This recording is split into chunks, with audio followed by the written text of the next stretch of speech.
নওগাঁবাসী আল্লাহর ভাষা ইয়াফিরু শব্দের শাব্দিক অর্থ হচ্ছে ঝেড়ে দৌড় দেওয়া। মানুষ সাপ দেখলে বাঘ দেখলে আস্তে দৌড়ায়। কিভাবে দৌড়ায়? খেচ্ছে দৌড়ে। বাংলায় আমাদের কুষ্টিয়ার ওদিকে আঞ্চলিক ভাষায় বলে খেচ্ছে দৌড়। কিয়ামতের দিন মানুষ বিপদে পড়লে ভাইয়ের কাছে যাবে, ভাই ওইভাবে দৌড় দেবে। এরপরে দিয়েছে মায়ের নাম, এরপরে বাবার নাম, এরপরে স্ত্রী অথবা বন্ধুর নাম। আল্লাহ তাআলা বলেন, কেউ এই যে এই মানুষগুলো দুনিয়ায় বিপদে পড়লে এগিয়ে আসে আর এরাই আগে পালাবে। পৃথিবীর প্রতিটি মানুষ থাকবে নিজের চিন্তায় পেরেশান। ওই কঠিন ময়দানে শুধুমাত্র মানুষের উপকার করবে তার জীবনের ভালো কাজগুলো। তার ভেতরে আজকের এইটা একটা ভালো কাজ। পৃথিবীতে যত নফল কাজ আছে সর্বোত্তম নফল কাজ হচ্ছে কোরআনে কারিমের আলোচনা। মসজিদে নববীতে নবীজি প্রবেশ করলেন। বিশ্বনবী মুহাম্মদুর রাসূলুল্লাহ সাল্লাল্লাহু আলাইহি ওয়াসাল্লাম ডান দিকে লক্ষ্য করে দেখলেন কিছু মানুষ কোরআনে কারিম নিয়ে গবেষণা করছে। বাম দিকে তাকিয়ে দেখলেন কিছু মানুষ আল্লাহর জিকিরে লিপ্ত আছে। আল্লাহর নবী ডাক দিয়ে বললেন, এই দুইটা দল ভালো কাজে আছে। সবচাইতে ভালো কাজে আছে যারা কোরআনে কারিম নিয়ে ব্যস্ত আছে। আমার মালিক আমাকে এই মুহূর্তে নির্দেশ দিয়েছে আমি যেন কোরআনের এই অনুষ্ঠানে শ্রোতা হিসাবে বসে যাই। কি বুঝলেন নওগাঁবাসী? বিশ্ব নবীর মতো মহামানব এখন যদি নওগাঁ জেলায় আসতেন আর এই পত্নীতলার পাশ দিয়ে যদি হেঁটে যেতেন, এই ময়দানে আপনাদের মতো শ্রোতা হিসাবে উনি বসে পড়তেন। তাহলে মাহফিলের শ্রোতার কত দাম, এই অনুষ্ঠানটা আল্লাহর কাছে কত দামি আপনি অবশ্যই টের পেয়েছেন না পাননি? এত দামি একটা অনুষ্ঠানে যে আল্লাহ নিয়ে আসলেন, খুশি হয়ে বলেন আলহামদুলিল্লাহ। যে কোরআনের আলোচনা শুনতে এসেছে, আমরা এতদিন জানি কোরআনের ভেতরে কোনো ভুল নেই। আছে? এত আসতে বললে। কিছুদিন আগে আমেরিকার নিউ ইয়র্ক সিটিতে K1 সুপার কম্পিউটারের ভেতরে ৪৫০০ ধর্মীয় গ্রন্থ দেওয়া হয়েছিল। ১০ জন খ্রিস্টান বিজ্ঞানী বসে বসে গবেষণাগারে কম্পিউটারের স্ক্রিনে ভেসে এসেছে যে বাইবেলের ভেতরে ১০টা ভুল আছে, আর এরকম বাইবেল আর একটা লেখা সম্ভব। গীতার ভেতরে কয়টা ভুল আছে আর গীতা এরকম আর একটা লেখা সম্ভব। কোরআনে কারিম সর্বশেষ দেওয়ার পরে স্ক্রিনে লেখা এসেছে এর ভেতরে কোনো ভুল নেই। আমি শেষ পর্যন্ত বলি, ভুল নেই, কিন্তু এরকম কিতাব আর একটা লেখা সম্ভব। আপনি নাউজুবিল্লাহ বলে ধরছে না? খ্রিস্টান বিজ্ঞানীরা চিন্তা করে এতদিন জানতাম কোরআনে ভুল নেই, সন্দেহ নেই, কিন্তু এরকম কিতাব লেখা সম্ভব না এটাও জানতাম। আজকে প্রমাণ হয়েছে এরকম কিতাব লেখা সম্ভব, কিন্তু সময় লাগবে কতদিন? কম্পিউটারের স্ক্রিনের শেষের দিকে লেখা এসেছে এ সময় লাগতে পারে ৬৩,০০০ অক্টেলিয়ান বছর। আপনি তো না বুঝে হাসতেছেন, আপনি বোঝেন অক্টেলিয়ান কারে বলে? যারা গণিত জানে জিজ্ঞাসা করেন। আমরা জানি গণিতের যে হিসাব একক, দশক, শতক, সহস্র, অযুত, লক্ষ, নিযুত, কোটি, million, billion, trillion, zillion, pillion, এরপরে অক্টেলিয়ন। ওটা মাথায় ধরবে না। তাও ১-২ বছর না, ৬৩,০০০ অক্টেলিয়ন বছর সময় লাগবে। শেষে আবার আশ্চর্যবোধক চিহ্ন দিয়ে লেখা এসেছে যে সম্ভব না। এতদিন আমরা এটা জানি যে কোরআনে কোনো ভুল নেই, কিন্তু এই কোরআনে আল্লাহ বাদে আর কারো কোনো কথা নেই, এটা জানেন না? জানেন না? এটা কত বড় অথেন্টিক কিতাব। এ পৃথিবীতে এখন ৪৫০০ উপরে ধর্ম আছে, তাদের ধর্মীয় কিতাবও আছে। আমাদের যেমন একটা এত বড় অথেন্টিক এই কিতাবটা আল্লাহ পাক বলেন যালিকাল কিতাবু লা রাইবা ফি, এর ভেতরে সন্দেহ নেই, ভুল নেই, সন্দেহের লেশ পর্যন্ত নেই। কিন্তু আল্লাহ বাদে আর কারো কোনো কথা কোরআনে নেই, এটা আমরা অনেকে জানি না। আল্লাহ বাদে কারো কথা আছে এর ভেতরে নেই, যে আপনি জানলেন কি করে? কোরআনে কারীম গ্যারান্টি দিয়েছে ওয়ালাউ তাকাওয়ালা আলাইনা বা'দাল আকাবিল লা আখাযনা মিনহু বিল ইয়ামিন সুম্মা লাকাতা'না মিনহুল ওয়াতিন। সূরা হাক্কাতের 44, 45, 46 নম্বর আয়াত একটু খেয়াল করেন। আল্লাহ পাক বলেন আমার এই কোরআনে নবীজি নিজের কোন কথা যদি আমার নামে চালিয়ে দিত যে এইটাও আল্লাহ বলেছেন, নিজের কোন কথা আমি আল্লাহর নামে যদি চালিয়ে দিত কোরআনে, আমি আল্লাহ আমার নবীর ডান হাত চেপে ধরতাম, কণ্ঠ নালী কেটে ফেলে দিতাম। ঠিক আছে আয়াতের কথা?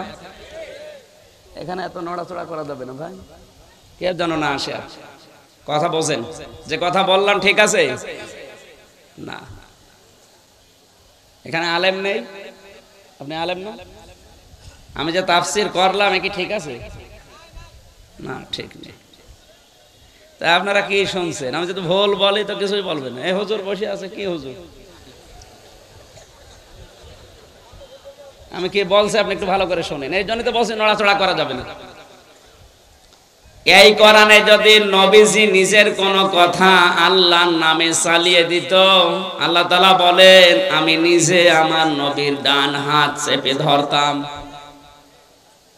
আপনি তো আন্দাজে ঠিক বললেন, ঠিক নেই, এটা ভুল। আমি যা বললাম এটা সিলেবাসভুক্ত কথা। সিলেবাসের আলেম যারা তাদের কাছে মনে হবে ঠিক হচ্ছে, কিন্তু একটু একটু একটু দেখেন তো কি এখানে কি আল্লাহ বলে, আকাশ পাতাল হয়ে যাবে। আমি এই জন্য বলছি খেয়াল করে শুনবেন। আলেম যারা তাদের জন্য আজকে অনেক খোরাকি আছে। এখানে লাখাযনা মিনহু বিল ইয়ামিন, বি মানে দ্বারা, বি মানে দিয়ে, বি মানে কর্তৃক। আল্লাহ তাআলা বলেন বিল ইয়ামিন, ডান হাতের দ্বারা আমি আল্লাহ পাক আমার নবীকে চেপে ধরতাম, আমার নবীর ডান হাত চেপে ধরতাম। এই কথা এখানে নেই, অথচ আমাদের সিলেবাসে কিন্তু এটা আছে। আপনি একটু ভালো করে দেখেন, দেশে এখন প্রায় 42টার উপরে তাফসীর পাওয়া যাচ্ছে। আধুনিক যে তাফসীর গুলো দেখবেন এখানে লেখা আছে আমি আল্লাহ আমার নবীর ডান হাত চেপে ধরতাম। আছে? হ্যাঁ, আধুনিক তাফসীর গুলোতে আপনি পাবেন না। মানধাত আমলে যেগুলো আছে 1000 বছর 1200 বছর আগে লেখা, ওখানে আছে আমার নবীর ডান হাত চেপে ধরতাম। না, এ কথা ঠিক নেই। আমি আল্লাহ পাক আমার ডান হাত দিয়ে নবীকে চেপে ধরতাম। আল্লাহর ডান হাতে শক্তি বেশি না বাম হাতে? বলছে ডান হাতে। আল্লাহর শক্তি কি ডান হাতে বেশি না বাম হাতে? এখানে যেহেতু ক্লাস হয় কলেজে, প্রফেসর মতি মজিবুর রহমানরা ক্লাস নেয়, যারা শিক্ষক মন্ডলী আছে বারবার দেখবেন প্রশ্ন করে। আমার বিশ্ববিদ্যালয়ে আপনাদের এলাকার একজন স্যার ছিল, ডক্টর গোলাম রব্বানী, ধামরাহাট বাড়ি। উনি যখন বারবার ক্লাসে প্রশ্ন করতেন ওই বিষয়টা আমরা আর বলতাম না। তার মানে যারা আসল শিক্ষক ওনাদের উচিত হবে একটা বিষয়কে একেবারে গুলিয়ে খাওয়ানো, বারবার প্রশ্ন করা। এইটাও কিন্তু একটা ক্লাস। এটা কি? এটা 1-1.5 ঘন্টার একটা ক্লাস। এই ক্লাসের ছাত্র যদিও কলেজের অনার্সের সব ছাত্র একরকম, এখানে ওই রকম না। এখানে 12 বাপের 13 ছেলে, এক একটার মেধা এক এক রকম। এই জন্য এখানে কথা বলা আর একটু কঠিন। শব্দের দিকে খেয়াল করলে আমরা যেটা দেখলাম, আল্লাহ তাআলা বিশিমাল না দিয়ে বিলিয়ামিন দিলেন। কারণ কি?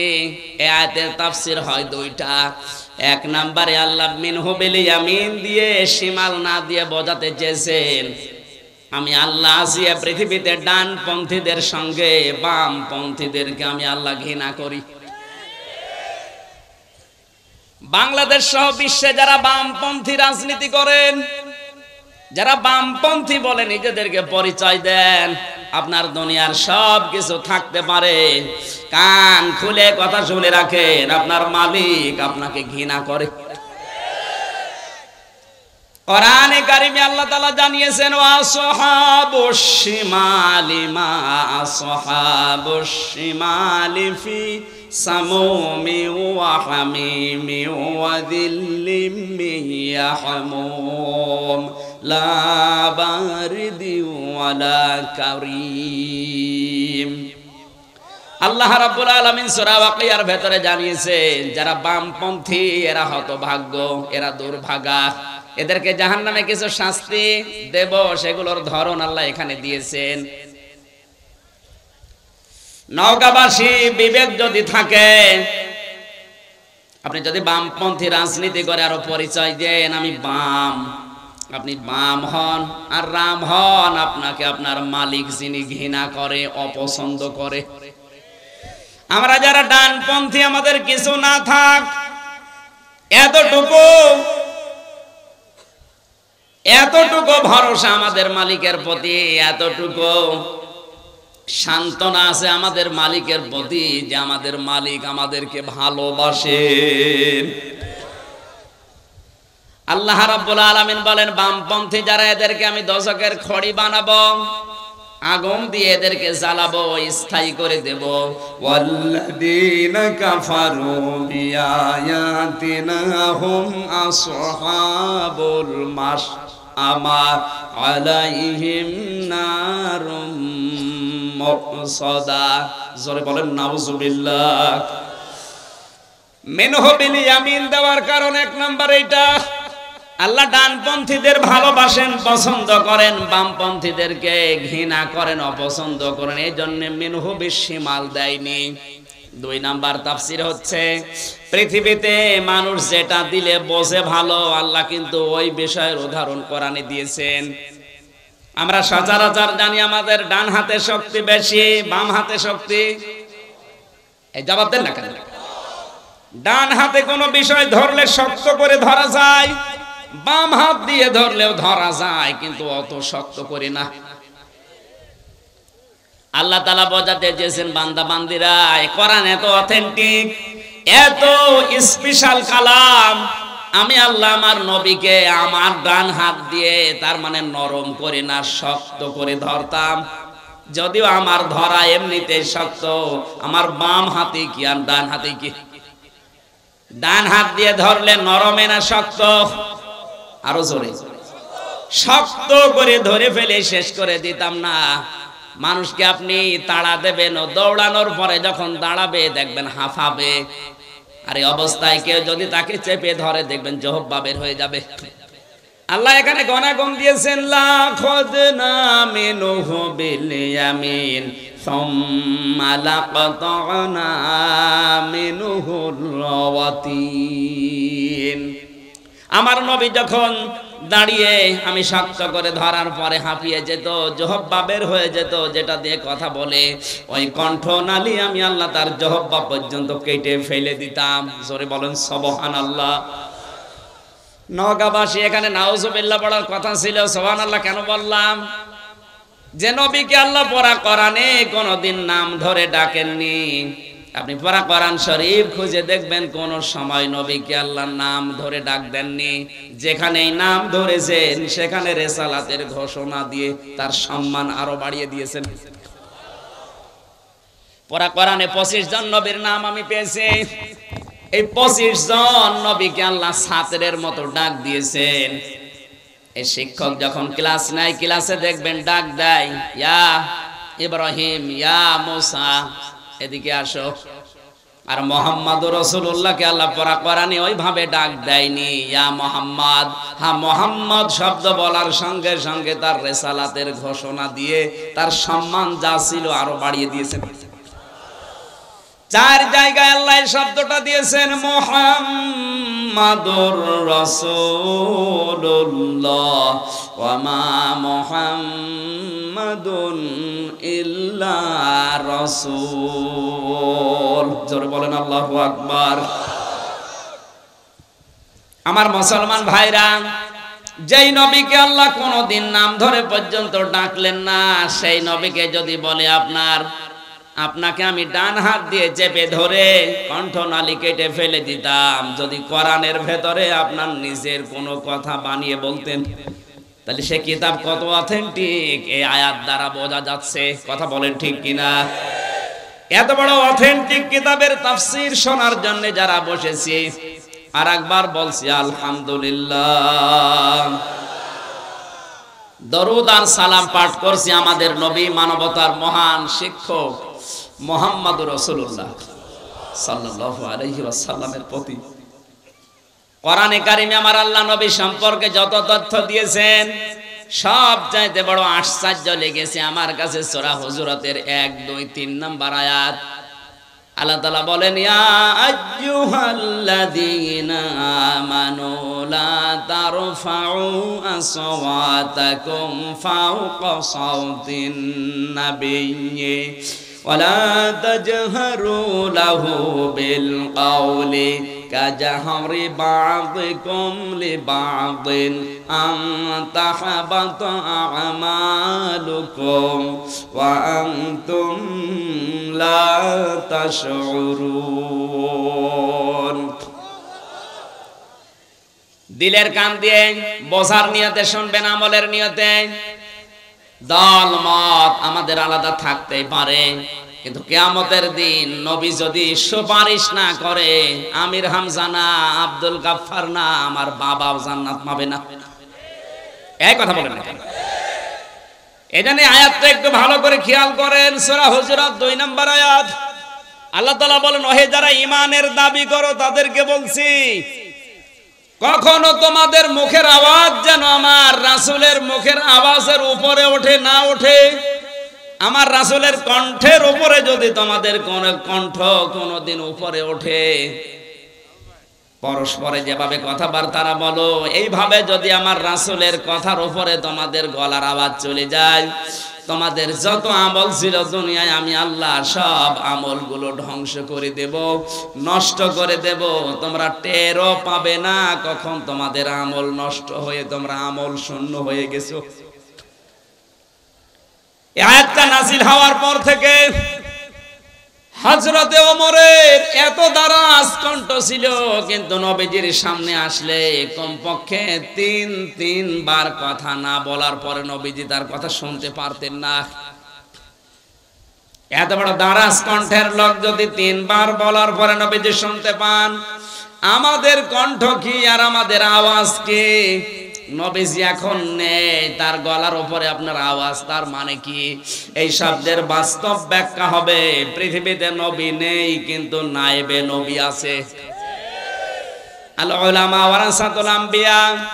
আল্লাহর নবী জানিয়েছেন, যারা আলেম এরা আমি রাসূলের স্থলাভিষিক্ত নায়েবে রাসূল, আমি নবীর উত্তরাধিকারী। এরা আমি নবীকে কষ্ট দিলে, আমি নবীকে দুঃখ দিলে যেমন আল্লাহ পাক নিজে আঘাত পায়, আমার নায়েব যারা কিয়ামত পর্যন্ত আলেমদেরকে যারা দুঃখ দেবে, আমি নবী ঠিক ওই ভাবেই কষ্ট পাবো। আর আমি নবী যদি কষ্ট পাই, তাহলে তোমাদের যে আমলগুলো আছে ওগুলো কখন নষ্ট হয়ে যাবে তোমরা টেরও পাবে না। এই আয়াতটা এবার বাংলাদেশে মিলান, কত মানুষের আমল আখলাক আল্লাহ নষ্ট করে দিয়েছে, ও টের পাচ্ছে না, তার কোনো হিসাব নেই, এ জেলায় নেই। আপনার নিজের বাস্তব জীবনে আপনি মেলাবেন, আপনি আর যাই করেন না কেন অন্তত এইটা যেন হয়ে না যায়। কারণ নবীকে আল্লাহ এত সম্মান দিয়েছেন, এই পৃথিবীর ময়দানে আল্লাহ নিজের পরে সম্মান দিয়েছেন বিশ্ব নবীকে। আজকে আসার সময় পড়ছিলাম বুখারী শরীফের হাদিস, আল্লাহর নবী মুহাম্মদুর রাসূলুল্লাহ সাল্লাল্লাহু আলাইহি ওয়াসাল্লাম বলেন, খ্রিস্টান এক যুবক অকথ্য ভাষায় আমাকে গালিগালাজ করেছিল। গালিগালাজ করার পরে লোকটা মারা যায়, জাতির লোকেরা তাকে কবরে দেয়। সকালবেলা সে দেখে কবরের মাটি তাকে গ্রহণ করে নাই, বের করে দিয়েছে। চিন্তা করছে কি অবস্থা। সকালবেলা আবার তারা একটু গর্ত বেশি করে আবার রেখেছে কবরে। পরের দিন সকালে যে দেখে কবর তাকে গ্রহণ করেনি, উদ্গ্রহণ করে বের করে দিয়েছে। ওরা ভাবে এভাবে হবে না, আর একটু গভীর গর্ত করা লাগবে। গভীর গর্ত করার পরে যখন রেখেছে, সকালবেলা যে দেখে আগের দিনের মতো কবর তাকে নেয়নি, মাটি বের করে দিয়েছে। খ্রিস্টানরা চিন্তা করে এভাবে হবে না, একে কুয়ার মতো গর্ত করে রাখো, এর উপরে পাথর চাপা দাও, সিমেন্ট দিয়ে রড দিয়ে ঢালাই করে একেবারে শক্ত মজবুত ভাবে লাগিয়ে দাও, যেন বের হতে না পারে। কুয়ার মতো গর্ত করার পরে যখন ঢালাই করে দিয়েছে, উপরে বড় বড় পাথর দিয়ে সিমেন্ট দিয়ে, সকালবেলা যে দেখে পাথর রড সিমেন্ট ঢালাই সব দূরে গেছে, ওইভাবে মাটির উপরে পড়ে আছে। শুধু এতটুকুই না, হাজার হাজার খ্রিস্টানরা লক্ষ্য করে দেখছে, একটা কুকুর এসে ওর মুখের উপরে লজ্জা স্থান দিয়ে পেশাব করছে। আপনি শুধু নাউজুবিল্লাহ সুবহানাল্লাহ পর্যন্ত বলবেন আমি জানি, কিন্তু যদি আপনার বিবেক থাকে, আপনাকে কিছু নেওয়া লাগবে এখান থেকে। এটা বুখারী শরীফের হাদিস। এই পৃথিবী প্রমাণ করেই ফেলেছে, বিশ্ব নবীর বিরুদ্ধে যারা অবস্থান নিয়েছে, কুকুর পর্যন্ত তাদেরকে মুখে পেশাব করে ঘৃণা জানিয়েছে। 17 কোটি মুসলমান এই দেশে, 96% মুসলমান এই দেশে। কোরআনের এই অনুষ্ঠান থেকে দ্বার্থহীন কণ্ঠে আমরা জানাতে চাই, এই বাংলাদেশ বিশ্ব নবীর জন্য অক্ষ করা হয়েছে। কারণ নবীজি যদি পৃথিবীতে না আসতেন, বঙ্গবন্ধু হতেন না, আর বঙ্গবন্ধু যদি বাংলাদেশে না আসতেন, এদের স্বাধীন হতো না। সুতরাং স্বাধীনতার পেছনে মূল কারণ আমাদের নবী। এই কথা বলছেন না, উনি না আসলে পৃথিবীতে আল্লাহ তৈরি করতেন না এটা। আর উনি না আসলে যদি পৃথিবী না হতো, বাংলাদেশ নামে একটা দেশে বঙ্গবন্ধু আসতো না। আর উনি যদি এদেশে না জন্মাতেন, আমরা স্বাধীনতাও পেতাম না। সুতরাং স্বাধীন দেশে, এই স্বাধীন মাটিতে আমাদের কলিজার টুকরা মুহাম্মদুর রাসূলুল্লাহকে নিয়ে কেউ যদি কটূক্তি করে, গালিগালাজ করে, এ জমিন তাকে গ্রহণ করবে না। এ জমিনের 1 ইঞ্চি মাটিও তার জন্য বৈধ না। শোনো, কোনো অবৈধ মানুষকে আমরা এই জমিনে থাকতে দেব না। আমার তো মনে হচ্ছে জাতির ভেতরে যারা মুহাম্মদুর রাসূলুল্লাহকে নিয়ে নিকৃষ্ট কাজে মেতে ওঠে, মাঝে মাঝে ওই কুকুর পর্যন্ত তাদেরকে মুখে প্রসাব করে সামনে ঘৃণা জানাবে। আশা করি আপনি পরিবর্তন হবেন। এত বড় আজান দিচ্ছে না, একজন জবাব দিয়ে দেন, এর ভেতরে একজন জবাব দিয়ে দেন। আমার বন্ধুরা, বিশ্বনবী মক্কা বিজয় করার দিন সবাইকে তিনি প্রায় মাফ করে দিয়েছিলেন। জানিয়েছিলেন, সাহাবীরা যারা কাবা শরীফে আশ্রয় নেবে তাদেরকে কিছু বলবা না, যারা আবু সুফিয়ানের ঘরে থাকবে ওদেরকে কিছু বলবা না, যারা নিজেদের ঘরে অবস্থান নিয়ে দরজা আটক করে রাখবে তাদেরকে কিছু বলবা না। এক সাহাবী এসে বলে, হে নবী, আপনি যে 3 জায়গায় অবস্থান নেওয়ার কারণে নিষেধ করলেন কিছু বলতে, কিন্তু আপনাকে গালি দিয়েছিল অকথ্য ভাষায়। ওই লোকটা দেখলাম কাবার গিলাফ ধরে বসে আছে বাঁচার জন্য। আল্লাহর নবী বলেন, ওকে নিয়ে আসো, ওকে কতল করে বিদায় করে দাও। আপনি টের পেয়েছেন কি বললাম?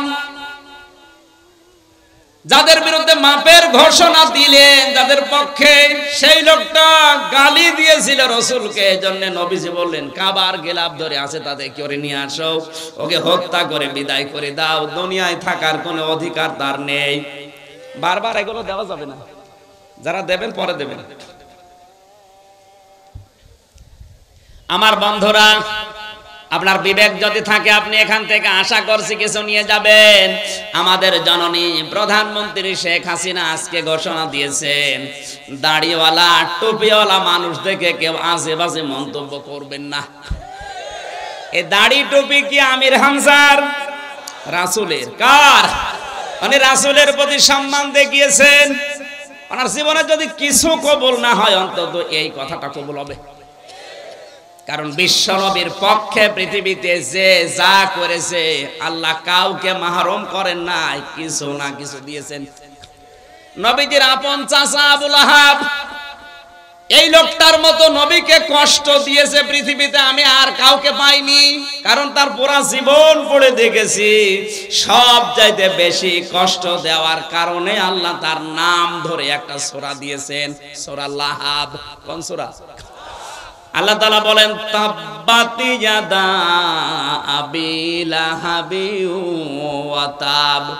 শব্দের দিকে খেয়াল করেন, তাব্বাত ইয়াদা নেছিল 2 বছরের কারণে নুনটা পড়ে গেছে।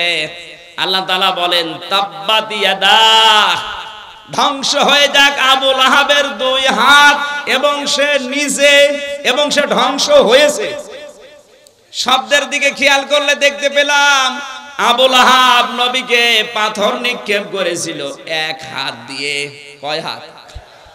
এখানে আল্লাহ কয় হাতের কথা বললেন? আরো জোরে। আল্লাহকে অবিচারক না মানে?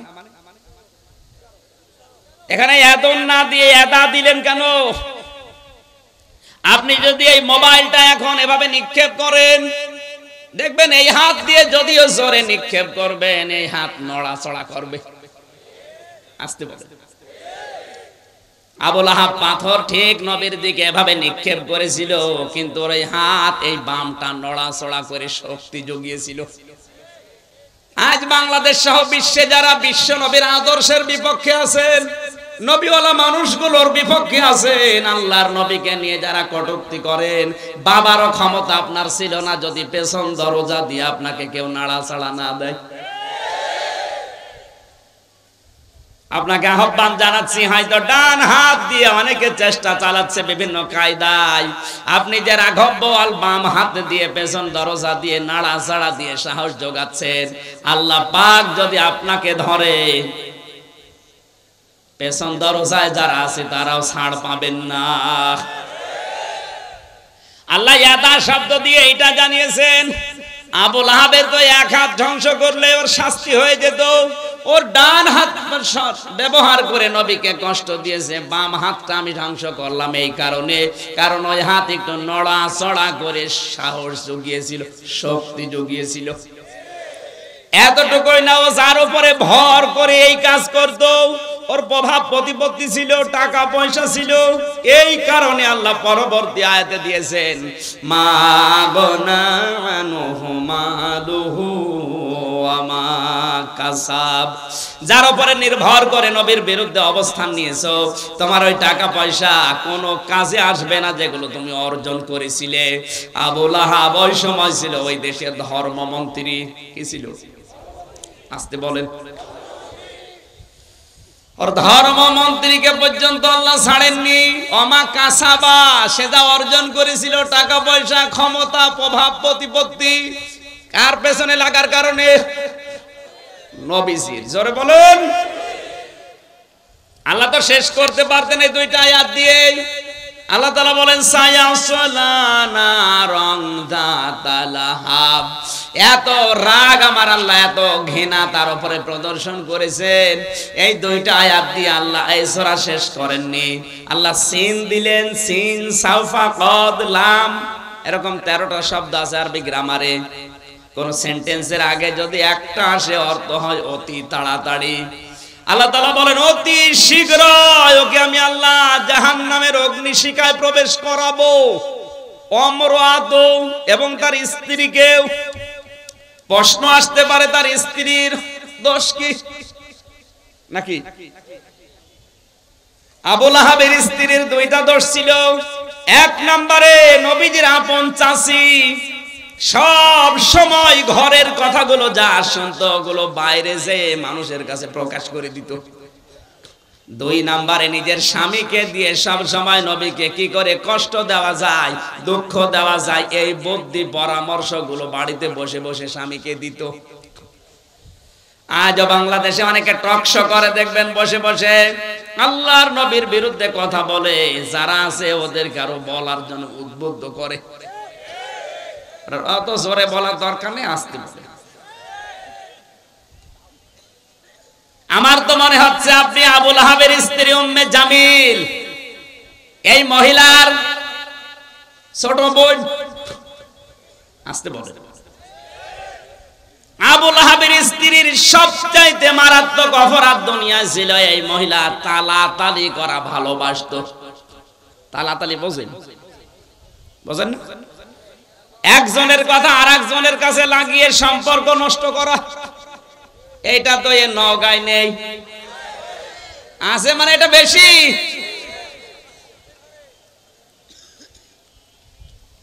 আব্দুল গাফফার ভাইয়ের সাথে অনেকের হয়তো মিল নেই, খোঁজ খবর নিয়ে দেখবেন, কাছে যে দেখবেন বিষয়টা কিছু না, শুধু তালাতালির কারণে সম্পর্ক দূরত্ব হয়ে গেছে। তালাতালি করা কত বড় মারাত্মক অপরাধ। আল্লাহর নবী বলেন, যে এলাকায় মানুষ তালাতালি করে ওই এলাকার মানুষের দোয়া কবুল আল্লাহ বন্ধ করে দেয়। আমরা এত বিপদে পড়ার পরে দোয়া করলে কবুল হচ্ছে না, আমার মনে হয় তালাতালি করা কোন লোক এলাকায় আছে না? নেই। এটা মেয়েদের ভেতরে বসে এক জায়গায় বসলে শুধু আসতে বলে। আমি একটা হাদিস বলছি, এবার শোনেন, তিরমিজি শরীফের হাদিস। আল্লাহর নবী বলেন, কিয়ামতের দিন আল্লাহ 5 প্রকার মানুষের দিকে ফিরে তাকাবেন না। আপনি কি লক্ষ্য করলেন কি বললাম? কিয়ামতের দিন 5 প্রকার মানুষের দিকে আল্লাহ ফিরেও তাকাবেন না। তার 1 নম্বরে যারা তালাতালি করে দুনিয়ায়। কারা আছেন এই চরিত্রের? হাত তোলেন তো।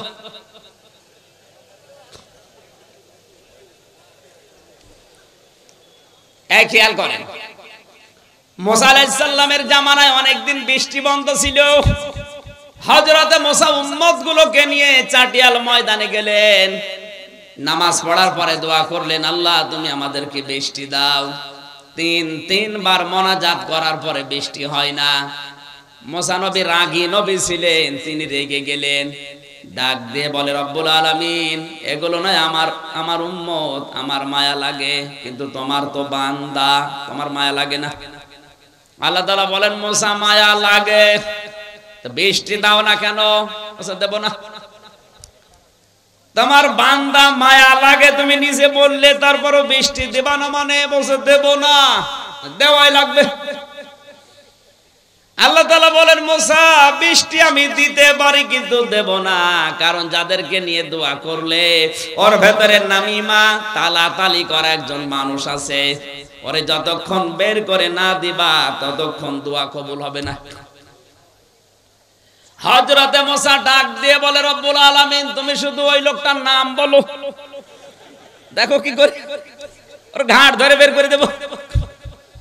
আল্লাহ তাআলা বলেন, না, আমি নিজেই নাম ধরে গীবত করতে নিষেধ করি, আর আজকে আমি নিজে নাম ধরে গীবত করব, হবে না। মুসা নবী বললেন, আল্লাহ আমি তো আর আলিমুম বিযাতিস সুদূর না, মানুষের মনের খবর আমি তো জানি না, সুতরাং এই মুহূর্তে যদি ওর নাম ধরে তোমারে বলি, এতগুলো মানুষের সামনে তুমি ওর ঘাড়ে ধাক্কা দিয়ে বের করে দিবা, অপমান হবে, আমি পারবো না। হযরতে মুসা বলে, আল্লাহ আমি তো জানি না মানুষের মনের খবর, আমি টের পাবো কি করে? আল্লাহ তাআলা বলেন, মুসা তোমাকে আমি কয়েকটা সিমটম বলি, তার ভেতরে 1 নম্বরে তুমি সবাইকে নিয়ে তাওবায়ে নাসুহা করো।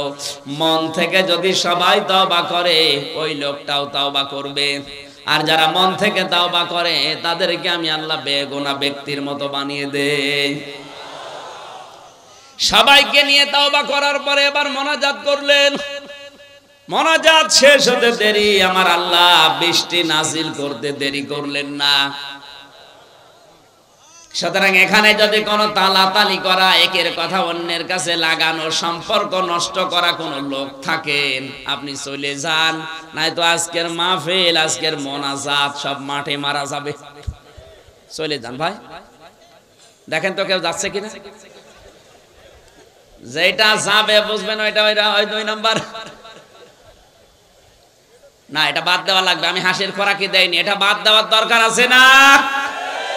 আপনাকে কিয়ামতের দিন আল্লাহ ঘুরেও দেখবে না যে আপনি আল্লাহর বান্দা ছিলেন না বান্দি ছিলেন, তাকাবেই না। কয় প্রকার মানুষ? 1 নম্বরে যারা এই তালাতালি করে, কিছু দেওয়ার পরে খোঁটা দেয়,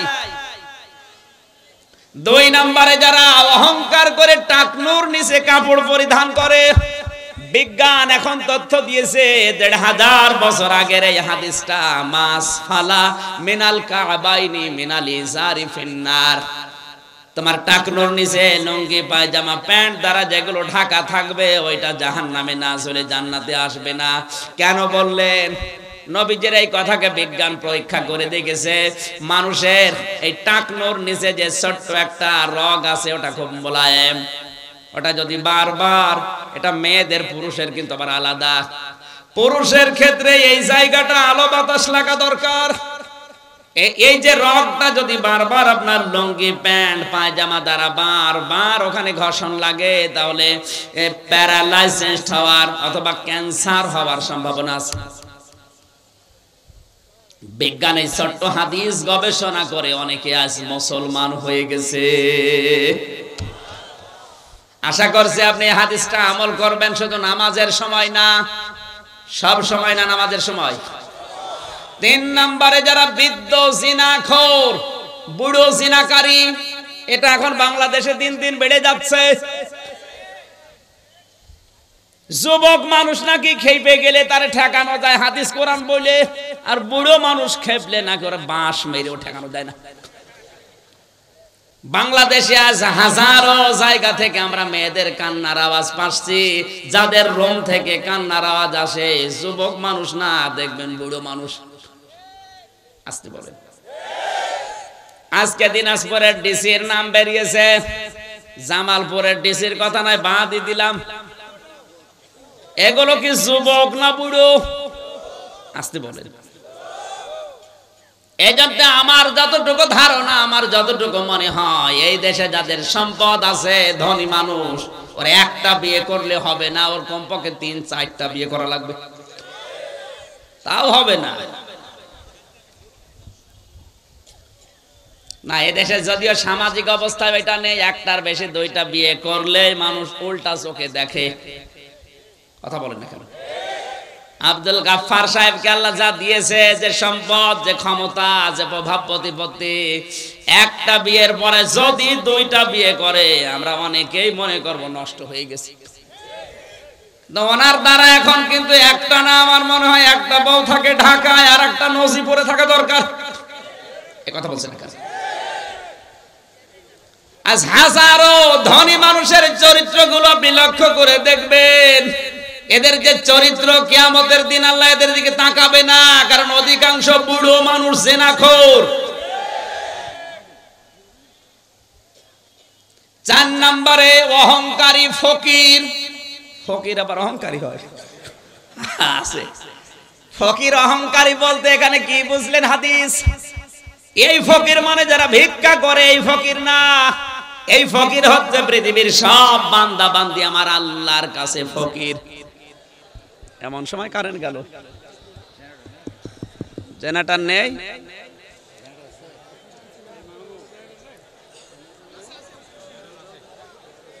এত দেরি হলে তো সম্ভব না, ওখানে একদম বসে থাকেন। আমাদের বিদ্যুৎ অফিসের এরকম ইনফরমেশন ছিল না।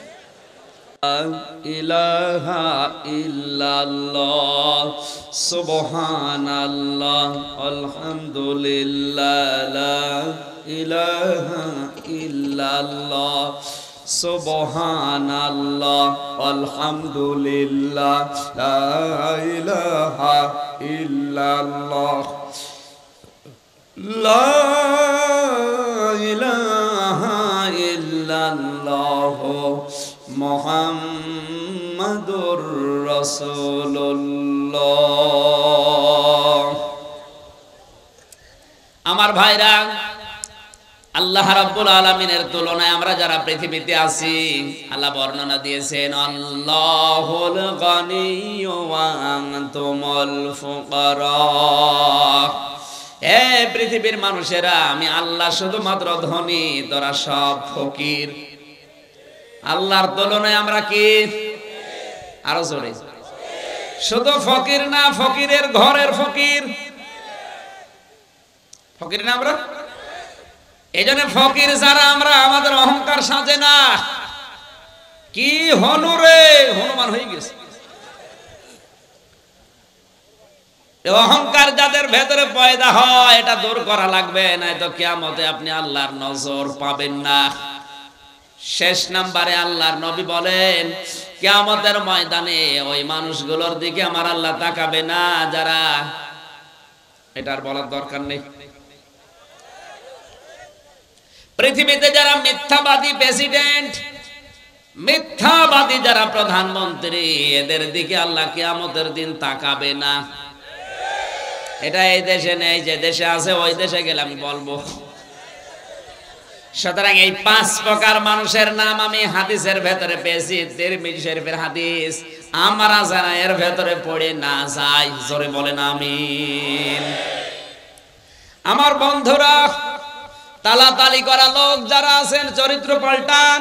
এটা আবুল আহাবের স্ত্রী উম্মে জামিলের চরিত্র। এটা মেয়েদের ভেতরে যেহেতু বেশি সম্মানিতা মা বোনেরা, নবীজি মেরাজের রাত্রে জাহান্নামে মেয়েদেরকে বেশি দেখেছেন 2টা কারণে। 1 নম্বরে মেয়েরা বিনা কারণে স্বামীর হুকুম ছাড়া এক বাড়ি থেকে আরেক বাড়ি সে গল্প করে। সে গল্প কোরআন হাদিসের না, শুধু তালাতালি আর স্বামীর বদনাম। এরকম বউ আছে কার হাত বলেন তো? আলহামদুলিল্লাহ, এলাকায় এরকম মহিলা নেই। আবুল আহাবের কথা বলছিলাম। বিশ্বনবী মুহাম্মদ রাসূলুল্লাহর পেছনে এত বেশি লেগে থাকার কারণে আল্লাহ পাক তার নামে সরাসরি সূরা নাজিল করেছেন। কথা বলেন ঠিক কিনা? তার চাইতেও ভয়ঙ্কর তো কাফের ছিল, কিন্তু তাদের নামে তো আল্লাহ সূরা দেয়নি। যেমন আবু জেহেল, উতবা, শাইবা, মুগীরা, তাদের নামে কিন্তু আয়াত আছে, সূরা নেই।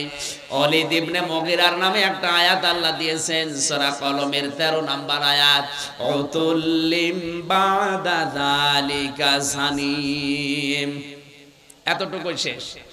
কিন্তু এই লোকটার নামে সরাসরি আমার আল্লাহ কোরআনে কারিমে আয়াত দিয়েছেন, সূরা পর্যন্ত নাযিল করলেন। আবু জেহেলের নামে একটা আয়াত আছে মাত্র সূরা আলাকে, কিন্তু আয়াত সূরা নেই। আর এই লোকটার নামে আয়াত না সূরা?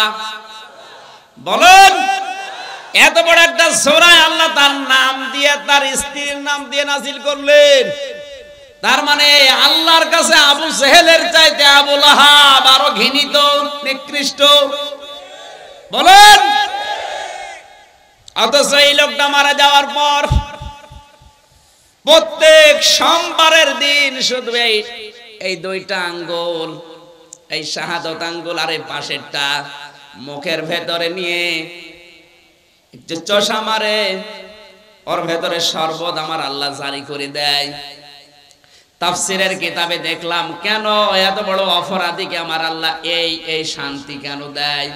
আল্লাহর নবী যেদিন জন্মগ্রহণ করে, বিশ্ব নবীর এই জন্মের কথা আবুল আহাবের এক দাসী, বাড়ির কাজের মেয়ে, এই মেয়েটি যে ডাক দিয়ে বলে, মালিক আমি জানি আপনার হুকুম ছাড়া বাইরে যাওয়া নিষেধ, কিন্তু আজকে আপনাকে আমি এমন একটা সংবাদ দেওয়ার জন্য এসেছি যেটা না দিয়ে আমি আর স্থির থাকতে পারলাম না। আপনার মরা ভাই আব্দুল্লাহর একটা এতিম সন্তান দুনিয়ায় এসেছে, আকাশের চাঁদের চাইতেও সুন্দর। আপনার ভাই থাকলে অনেক খুশি হতো। আবুল আহাব ওই দিন ডাক দিয়ে বলেছে, আমার ভাই থাকলে আনন্দ তো অনেক বেশি হতো। আমার ভাই যখন নেই, আমার মরা ভাই আব্দুল্লাহর এতিম সন্তানের সুসংবাদ যখন দিলে, তোমার আজ খালি হাতে ফেরত দিতে পারি না। আজকে তোকে আমি একটা পুরস্কার দিলাম, এই 2টা আঙ্গুল দিয়ে বলেছিল তোরে আমি আজাদ করে দিলাম, মুক্ত করে দিলাম। আল্লাহ পাকের কাছে এই বিষয়টা এত পছন্দনীয়, কারণ এই কথাটা করেছে, এই কাজটা করেছে ও নবীর পক্ষে। কার পক্ষে বলেন? এত বড় কাট্টা কাফের নবীর পক্ষে অবস্থান নেওয়ার কারণে এই যে 2 আঙ্গুল নিয়ে, এই জন্য কিয়ামত পর্যন্ত ওই 2টা আঙ্গুল শুধু সোমবারের দিন একটু চষা দেবে, সর্বদা আমার আল্লাহ জারি করে দেবে। বারবার এত ডিস্টার্ব হয় কেন? আমার বন্ধুরা, আমরা অনেকেই বালাগাল উলা বে কামালিহি পড়ে।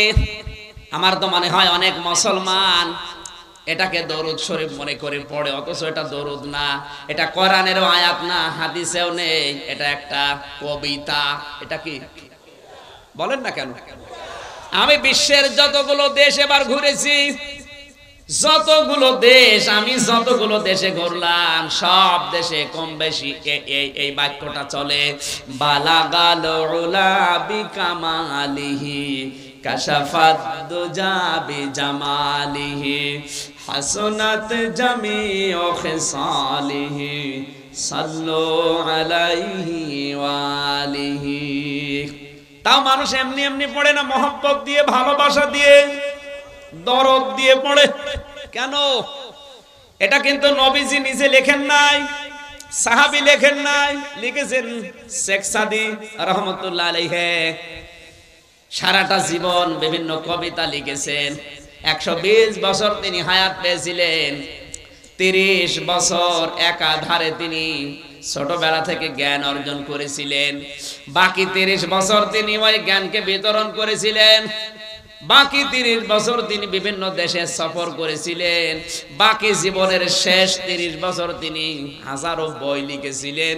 গরিষ্ঠা অবস্থা এর ভেতরে অন্যতম হচ্ছে এই চরণটা। কলম হাতে নিয়ে চিন্তা করলেন, পৃথিবীতে কত কিছু লিখলাম, কিন্তু নবীজির নামে আমি তো কিছু লিখতে পারলাম না। কলমটা হাতে নিয়ে তিনি এই 3টা চরণ লিখলেন, কিন্তু 4র্থ নম্বর লাইনটা তার আর মনে আসে না। তাহাজ্জুদের নামাজ আদায় করে যায় নামাজে ঘুমিয়ে গেলেন। গভীর রজনীতে বিশ্বনবী এসে ডাক দিয়েছে, সাদী কি লিখছিলে দেখাও। হযরতে শেখ সাদী বলে, হে রাসূল, জীবনে বহু কবিতা লিখেছি, কোনোদিন আমার কলম থেমে যায়নি। আজকে আপনার নামে লিখতে গিয়ে দেখি 3য় নাম্বার লাইনের পরে আমার আর মনে আসে না। আল্লাহর নবী বলেন, সাদী কি লিখেছো আমাকে শোনাও। স্বপ্নের ভেতরে শেখ সাদী এই 3টা লাইন শোনালেন। নবীজি বললেন, সাদী কলম হাতে নাও, 4র্থ নম্বর লাইন আমি নবী নিজে বলি, তুমি লিখে নাও, সাল্লু আলাইহি ওয়া আলিহি। জোরে বলেন আল্লাহু আকবার। হযরতে শেখ সাদী জীবনে কত কিতাব লিখলেন, ওগুলোর নামও কেউ জানে না অনেকে। গুলিস্তা বস্তার ভেতরে হাজারো চরণ আছে, কেউ কোনোদিন পড়েও দেখে না। অথচ এই 4টা লাইনের ভেতরে একটা লাইন মাত্র নবীজি নিজে বলেছিলেন। আল্লাহর নবীর নামে লেখার কারণে এটাকে আমার আল্লাহ চিরন্তন করে দিয়েছেন। বাংলার মুসলমানেরা, এজন্য আমাদের উচিত হবে কোন সময় যেন নবীজির আদর্শের উপরে, বিশ্ব নবীর কণ্ঠের উপরে তার আওয়াজ যেন আমাদের আওয়াজ উপরে না যায়। তার আচরণগুলো যদি আপনার খারাপ লাগে আপনি চুপ থাকবেন, যদি ভালো না লাগে চুপ থাকবেন। আপনি বিরুদ্ধে অবস্থান নিলে কখন আপনার ঈমান আমল ধ্বংস হয়ে যাবে আপনি টেরও পাবেন না। বারবার কারেন্ট, একবারের জেনারেটরে চালান।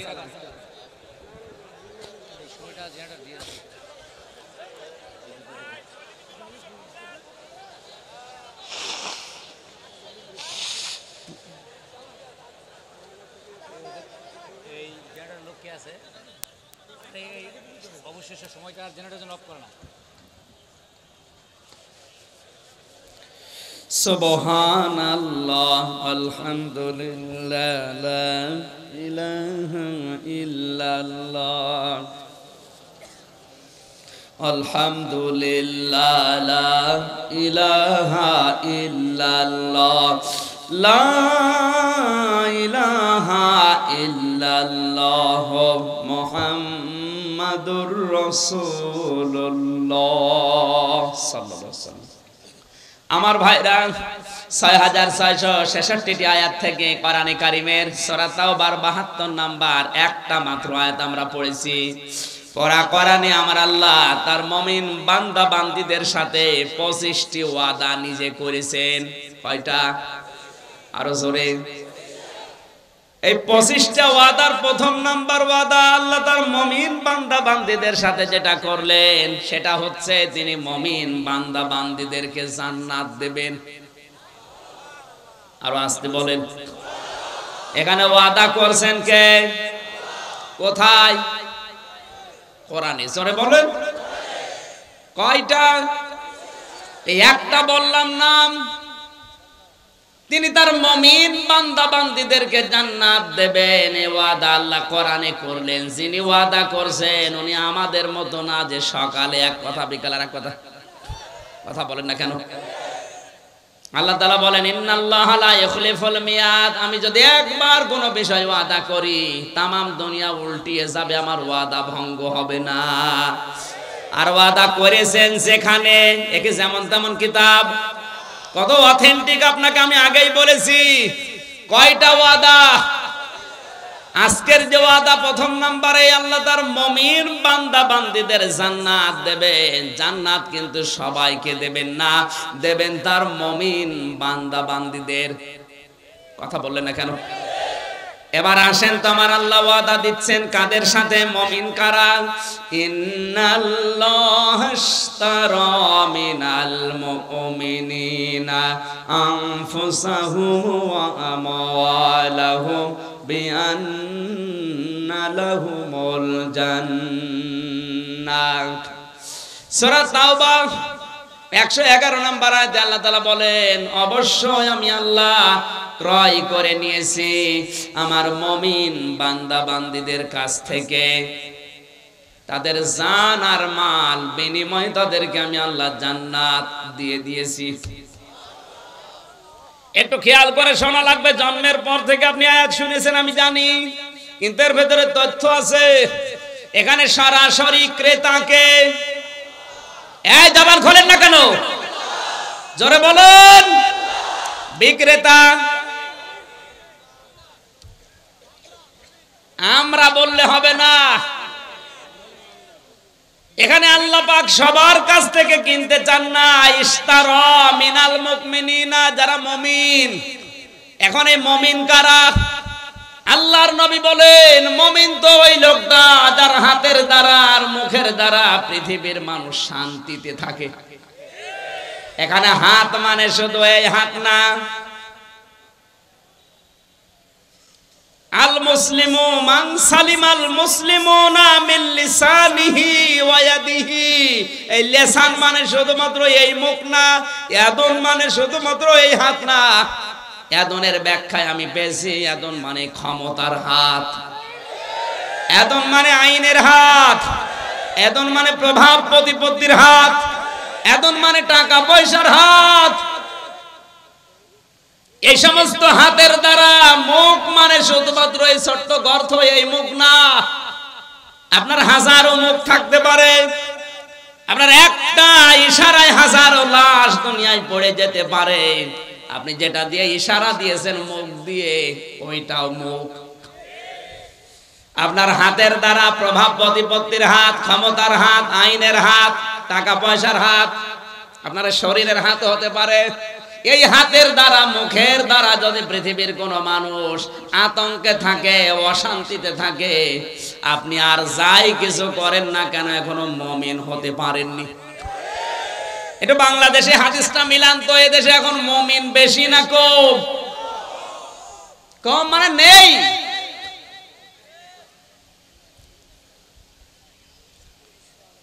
আমরা মনে করি এই দেশে 96% মুসলমান, এরপরেও দেশে ইসলাম কায়েম হয় না কেন?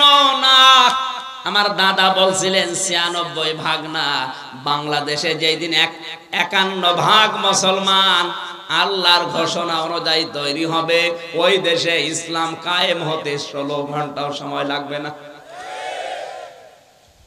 এক গরিব রিকশা চালক বহু কষ্ট করে 1 কেজি খাসির মাংস কিনে বাড়িতে নিয়ে স্ত্রীকে ডাক দিয়ে বলছে রান্না করো, আমি গোসল করে আসি। আর স্ত্রী রান্না করতে যে চিন্তা করছে দেখি কেমন লাগে, 1 পিস 2 পিস করে মুখে দিতে দিতেও ছাতা শেষ। চিন্তা করছে আমার স্বামী আসলে আমি বলবো কি। যখন গোসল করে এসেছে তখন খাবার দিয়েছে আলু, মূলা, বেগুন। ডাক দিয়ে বলে সেই গোশত বা মাংস কই? বলে আপনি জানেন না, আপনি গোসল করতে গেলেন। আমি সুন্দর করে রান্না করে ঢাকনা দিয়ে ঢেকে রেখে কলে পানি আনতে গেলাম, এসে দেখি মাংস আর নেই, ওই দুষ্টু বিড়াল সব খেয়ে ফেলেছে। লোকটা চিন্তা করে 1 কেজি মাংস শুধু গোসল করতে গেলাম, রান্না কমপ্লিট, ঢাকনা দিয়ে ঢাকাও শেষ, কলে পানি আনতে গেছে কয় মিনিট লাগে, এর ভেতরে 1 কেজি মাংস বিড়াল খেয়ে ফেলেছে। পাশে তাকিয়ে দেখে ওই বিড়াল মিউ মিউ করছে, খপ করছে ভেতরে। দাড়ি পাল্লা এনে ওজন দিয়ে দেখে 1 কেজি। ডাক দিয়ে বলে, বউ এটা যদি বিড়াল হয় সে মাংস কই, আর এটা যদি মাংস হয় সে বিড়াল কই?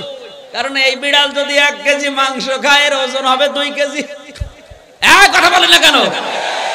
51 ভাগ মুসলমান যদি হযরত ইব্রাহিম নবীর আদর্শ নিয়ে তৈরি হয়, 96 ভাগ লাগবে না। আপনি মুমিন দাবি করলেই হবে না। অনেকেই মনে করে ছোটবেলায় আমার খাতনা করা আছে, আমি মুমিন না। মুমিনকে শুধু খাতনা করে দিলে যদি মানুষ মুসলমান হয়, তে ছাগল তো বড় মুসলমান। ছাগলের খাতনা করা নেই না, সম্ভব না। আল্লাহ তাআলা জাত তার কাছে কিনবেন, অত পাগল আমার আল্লাহ না। আল্লাহ কিনতে চায় শুধুমাত্র কারটা, আরো জোরে। সুতরাং আপনি যদি মুমিন না হয়ে মাদ্রাসা বানিয়ে দেন, আপনার মাদ্রাসা আল্লাহ নেবে না। কারণ আল্লাহ নিতে চাই মিনাল মুমিনিনা, মুমিনদের কাছে। আল্লাহর টাকা পয়সা দরকার না, আল্লাহর দরকার আপনার ইচ্ছাটা। এই কথা বলে না।